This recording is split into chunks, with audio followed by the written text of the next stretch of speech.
Sometimes the recursive sequence can be neither arithmetic nor geometric. As long as you follow the rule, you'll be able to list the terms. Let's take a look at this sequence. A sub n equals a sub n minus 1 plus a sub n minus 2, where the first term is 1 and the second term is 1. This sequence is called the Fibonacci sequence. Let's identify the terms in the Fibonacci sequence. This Fibonacci sequence does not follow the geometric recursive rule or the arithmetic recursive rule. So to find these terms, we just need to follow the rule. So the first term is already given to us, which is 1. The second term is already given to us, which is 1. The third term is going to be, following the rule, is where n equals 3. That means I have to switch n with 3 to be able to follow the rule. So every time I see n, I'm going to have to switch it with 3.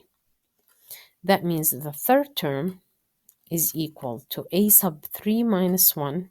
3 minus 1 is 2. That means the second term, plus a sub 3 minus 2. 3 minus 2 is 1. That means the first term.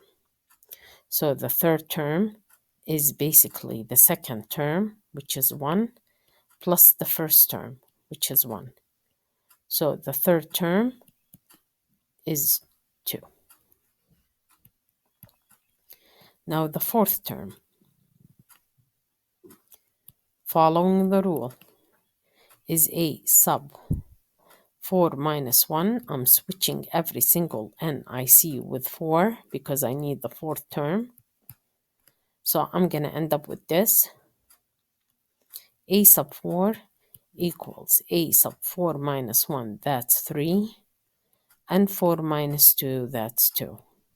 So that means the fourth term is the third term, which is 2, plus the second term, which is 1.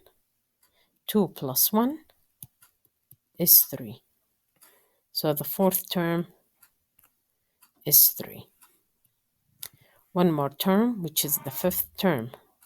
That means n is 5, and I'm switching n with 5.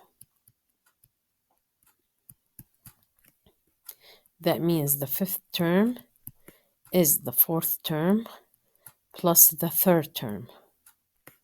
That means the fifth term is the third term, and the fourth term is 3, plus the third term is 2.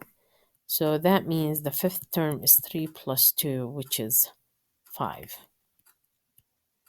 So looking at this sequence, it's not geometric, and it's not an arithmetic sequence. It doesn't belong to these two type of sequences.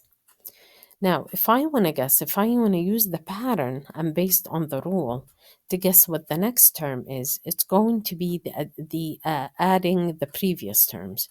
So it's going to be 3 plus 5, which is going to be 8. Now I want you to try with the next problem by yourself. If the sequence is defined recursively by f of 1 equals 3 and f of n equals negative 2 times f of n minus 1 plus 1, then identify the first 4 terms.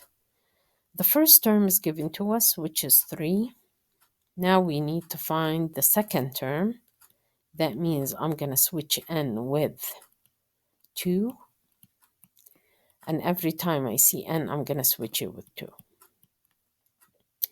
That would make me end up with f of 2 equals negative 2 times f of 2 minus 1. 2 minus 1 is 1 plus 1.